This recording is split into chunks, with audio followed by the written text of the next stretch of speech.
सवेरे ही सवेरे उठते हो, चाय पी लेते हो, कॉफ़ी पी लेते हो। आयुर्वेद कहता है कि ये जो चाय कॉफ़ी पिए तो जिंदगी भर बीमारी ही बीमारी। सवेरे का दिन शुरू करो पानी से, चाय कॉफ़ी से नहीं, तो अपने आप स्वस्थ रहोगे। तो अपने जीवन में भी थोड़ा आयुर्वेद को लाओ। अपने जीवन में खान पान आयुर्वेद के हिसाब से, रहन सहन आयुर्वेद के हिसाब से, आचार व्यवहार आयुर्वेद के हिसाब। खान पान माने जो भारतीय है वही रखो।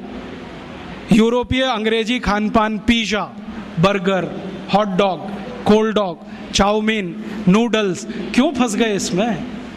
नाम भी बड़े विचित्र हैं। हॉट डॉग गरम कुत्ता, कोल्ड डॉग ठंडा कुत्ता। चाउमीन का क्या मतलब आप नहीं जानते तो क्यों खा रहे हो? अपने यहाँ बहुत कुछ है खाने पीने के लिए। भारत तो ऐसा अद्भुत देश है कि जिस दिन जन्म लिया और जिस दिन मरो, हर दिन एक नई डिश बना के खा सकते हो। इतनी वैरायटीज हैं इस देश में। ये यूरोप में तो पाव और भाजी माने बर्गर, पिज़्ज़ा, ये सब पाव से ही बनता है। वो उनकी मजबूरी है, क्योंकि गेहूं तो है उनके यहाँ, गेहूं अपने यहाँ भी है, गेहूं का आटा बनाते हैं, हम भी बनाते हैं। आटे को गूंदना नहीं आता उनको, क्योंकि वो टेक्नोलॉजी आज तक वो सीख नहीं पाए और हमने शायद ट्रांसफर भी नहीं किया होगा। तो आटा गूंदना नहीं आता, आटे को सड़ाना जानते हैं, तो सड़ाते हैं उसको। 20-20 दिन सड़ता है और वो सड़े हुए आटे से पाव ही बन सकता है, ब्रेड ही बन सकती है। हम तो आटे को गूंदना जानते हैं। गूंदे हुए आटे में 48 मिनट के अंदर कुछ भी बना लो। पूरी है, कचौरी है, रोटी है, पराठा है, नान है, क्या क्या सब बना लो। उनका सड़ा हुआ आटा दो ही चीज़ बनाएगा, पाव रोटी, डबल रोटी। तो वो पाव रोटी डबल रोटी खाते मजबूरी है, कुछ आता नहीं बनाना, हम क्यों खाएं ये सब? और वहाँ पाव रोटी खाएंगे सड़ी हुई, तो इसको पचाना है तो कोई एसिडिक चीज़ पीनी पड़ेगी, तो वो पेप्सी कोक पीते हैं, क्योंकि खाया कचरा है तो पचाना भी वही कचरा, इसलिए पेप्सी कोक पीते हैं। हमको क्या ज़रूरत है पीने की? हम तो गर्म देश में रहते हैं, हमको तो ज़रूरत नहीं है।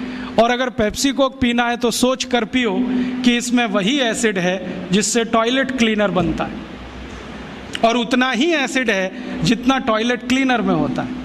मैंने एक बार पेप्सी का पीएच कैलकुलेट किया था, 2.4 है, और फिनाइल का पीएच भी 2.4 है, हार्पिक का पीएच भी 2.4 है।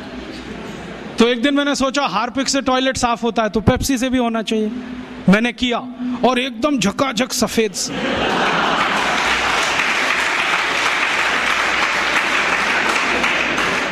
उस दिन से मैंने बोलना शुरू किया, ठंडा मतलब टॉयलेट क्लीनर। और हम पीते हैं, अकेले नहीं, घर में आने वाले मेहमान को भी पिलाते। हाँ, एक तरफ कहते हैं अतिथि देवता होता है, देवताओं को इस अंडा साफ करने का पानी पिलाते हैं। ये पीने की चीज़ नहीं है। और अब तो आपको मालूम है ना, पेप्सी कोक में जहर भी है, DDT, बेंजीन हेक्साक्लोराइड, क्लोरोपाइरीफॉस, ये सब पेस्टिसाइड्स। और जो वैज्ञानिक इस पर रिसर्च करते हैं ना, वो कहते हैं कि 7 साल पेप्सी पियो तो अंतड़ियों में कैंसर हो जाएगा, 5 साल पियो तो नपुंसकता आ जाएगी। वैज्ञानिक तो बोलते हैं कि 1 इंजेक्शन पेप्सी ब्लड में लगाओ तो हृदय घात की संभावना पैदा हो जाए। कई वैज्ञानिकों ने यह सिद्ध किया है कि गर्भवती माँ अगर कोका कोला पी ले तो गर्भ में बच्चा विकलांग पैदा होगा। आंख में पेप्सी कोक डाल दिया तो आंखों की रोशनी चली जाए, दांत डाल दिया तो दांत गायब हो जाता है। अभी ये कोई पीने की चीज़ है? मत पियो।